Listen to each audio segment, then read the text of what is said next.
literally minutes. Iran's formerly supreme leader, Ayatollah Khamenei, is dead.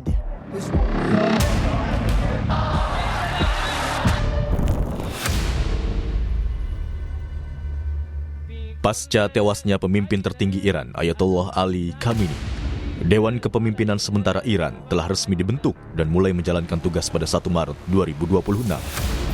Mereka adalah Masoud Pezeshkian, Presiden Iran saat ini, Kepala Kehakiman Iran, Gholam Hossein Mohseni EJ, dan anggota Dewan Garda, Ayatollah Ali Reza Arafi.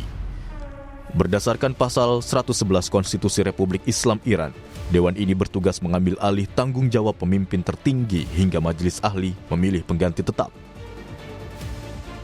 Dosen Hubungan Internasional Binus University, Tia Mariatul Kibtiah, menyatakan kemungkinan ada 4 kandidat yang menggantikan Ali Khamenei, di antaranya putra kedua Ali Khamenei, Mojtaba Khamenei, dan anggota Dewan Garda Iran, Ali Reza Arafi.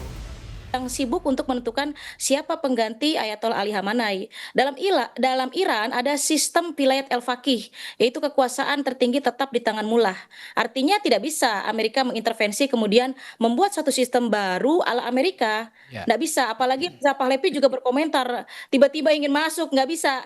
Jadi memang ini sudah ada 4 kandidat saya melihat, dan kita tidak tahu apakah putra dari Ayatollah Ali Khamenei atau dari Ali Reza yang akan menggantikan posisi Ayatollah.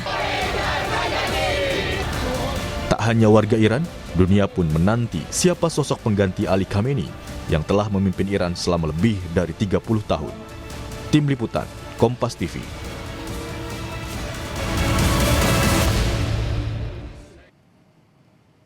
Usai jeda saudara, seorang pria ditangkap setelah terlibat penganiayaan terhadap pengemudi taksi online di Setu, Tangerang Selatan, Banten.